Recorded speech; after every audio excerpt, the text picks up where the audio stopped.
Hello beautiful people, it's your boy Prak and welcome to Friday Night Julia. Frogsters, buckle up cause we are diving headfirst into tonight's Friday Night Julia episode. And let me tell ya, it's a wild ride with some straight up fire moments and some absolute trash nonsense that had me raging. We got LA Knight talking his usual smack, Paul Heyman spitting bars, Solo Sikoa acting like he's some kind of a badass, and a tag team banger with Jimmy Uso saving the day.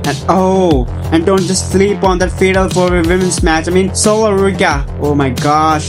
She was out here stealing the damn show. Plus the Wild Six and the Street Profits staring it up for a tag team championship with some holy shit spots that'll make your jaw drop. So Frogsters, grab your snacks, hit the like button, and let's get into this chaos. Alright Frogsters, let's kick off with the opening segment. And I gotta be real, I am pissed. LA Knight starts out doing his usual yeah shit, talking the same old trash about Seth Rollins and his goon squad. Like, bro, we get it, you are the megastar, but you can get some new material. This felt like a filler rerun from 2024, and I'm over it. Then Paul Heyman rolls up with that Money in the Bank briefcase looking like he just walked out of a mob movie, dropping a promo so slick I almost forgot how much I hate this recycled nonsense. He's all, LA Knight, you got no future, and I'm like, Paul, your prediction? The future like my grandma's weather app, missing every damn time. But then, oh boy, Solo Sikoa with his MFD crew, JC Mateo, Talatonga, and Tongaloa. Frogsters, I'm sick of these bloodline names. Anyway, they all storm the ring and Solo's holding that US title like he's the king of the block. You know, Frogsters, everyone knows he's nothing more than a joker. He straight up tells Heyman, no more tribal chief, no more wise man. Get the hell out of here.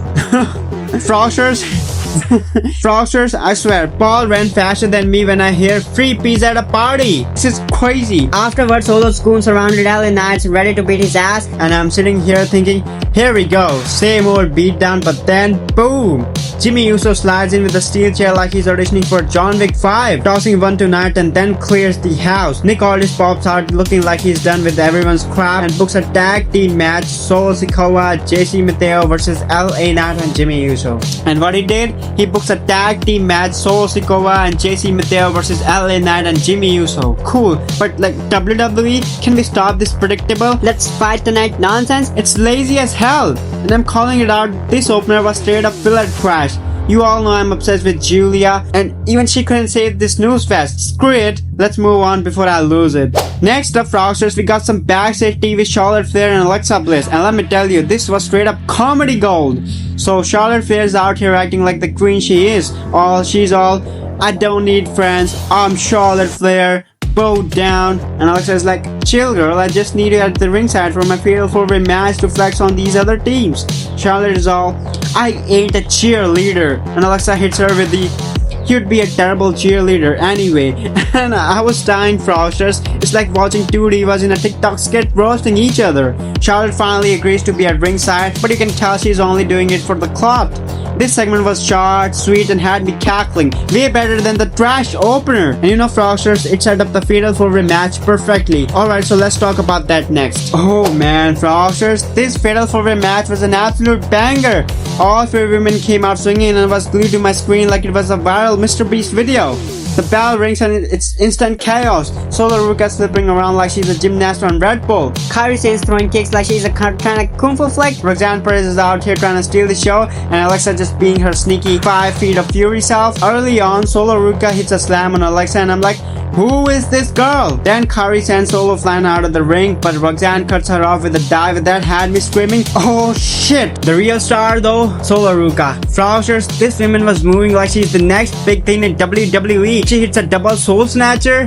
Yep, that's 2 soul snatcher at once. And the crowd lost their damn minds. I was stunned like, Soul, you were out here making Julia look like a rookie. Screw it, Julia is Julia. Anyway, Roxanne tries to keep up with the superplex setup, but Solo and Alexa turn it into a Tower of Doom that had me spitting out of my soda. Raquel Rodriguez and Zariah get into it at ringside, with Charlotte cheating Raquel into the announce table like it's a Black Friday sale. On the other hand, Kairi goes for the insane elbow. Alexa's like, not today, and hits her with the Sister Abigail for the win. This match was wild, Frogsters, and Solo Ruka, she's the future. Mark my words, she's gonna be champ by 2026. Next, Street Profits versus Wyatt 6 for the tag team title match. The Street Profits are flying. Montez Ford did a sunset flip powerbomb off the top rope that almost killed Dexter Lumis. Angelo Dawkins hit a swanton bomb for a second. Jeff Hardy, for a second, and I thought the Profits had this, but then Eric Rowan interfered like a big, hairy wrecking ball. Montez missed the frog splash and bam! Wyatt 6 hit the finisher for the win. New champs, ta-da! New champs, baby. And of course, Uncle Howdy and Nikki Cross shows up like, welcome to the cult, losers. Froxers, the tag team division just got spooky and I'm here for it. Alright, Froxers, next we got Jelly Roll versus Logan Paul Nashville drama. So, Jelly Roll comes out singing his hometown and the crowd goes wild. But then, Logan Paul ruins it like he ruins everything. The man really said, this ring is for the real wrestlers. Bro, you started as a YouTuber. He's so hilarious. Afterwards, Randy Orton comes out to defend Jelly, but Drew McIntyre hits a claymore out of nowhere. Logan starts beating on Orton like a little weasel, but Jelly Roll saves the day by slamming Logan like a bag of potatoes. SummerSlam tag match?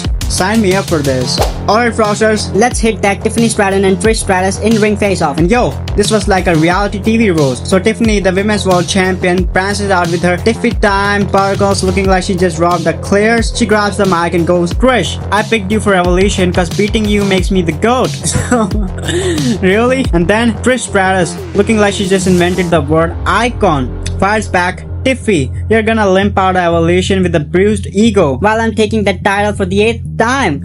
Tiffy throws a shade with a Trish, your legacy is on VHS corn tapes. Oh my gosh. And Trish claps back, what? You watched my matches on TikTok, kid? I was cackling, Frogsters. Afterwards, Naomi storms in with her Money in the Bank briefcase like, you all sleeping in me? Jade Cargill jumps in attacking Naomi and it's a straight up brawl. Security breaks it up, but I'm like, WWE, why are you turning this fiery promo into a hot mess? The Tiffy Trish shade was gold, but that random chaos at the end, total nonsense. Bully Rick called it, nobody cares about this match now. WWE, let Tiffy and Trish go without the extra drama.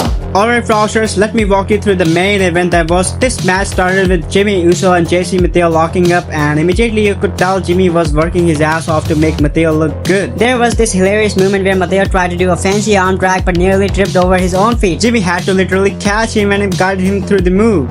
So it was so funny. And afterwards, the finish came when Jimmy hit a super kick out of nowhere on Mateo. Knight followed up with a BFT, and that was all she wrote. Post-match, it's pure chaos. Jimmy Uso bursts through the crowd like he's dodging his ex, with Mateo, Tala, and Tonga Loa chasing him. Solo is in the ring yelling at him and like, you screwed me, you bastard. Meanwhile, LA Knight slides back in, hits Solo with a BFT, and poses like he's the king of the Nashville.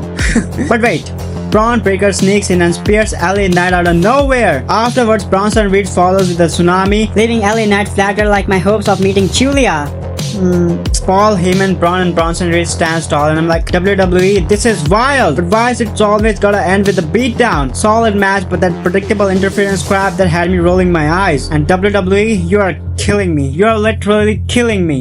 Alright, Frogsters, let's wrap this up. Tonight's SmackDown was a mixed bag. Some bangers like Wyatt 6 winning, Sol Ruka shining, some trash that that bloodline filler, and some WTF moments. Logan Paul being a hypocrite as usual. But hey, at least it wasn't boring. And oh, before I go, shout out to Sol Ruka for stealing the show, and to WWE for finally pulling the trigger on the Wyatt 6. If you all excuse me, I gotta go watch now. Julia's highlight for 100 times. Frogsters, smash the like button, subscribe. Till next time, stay awesome. Have a good day. Bye.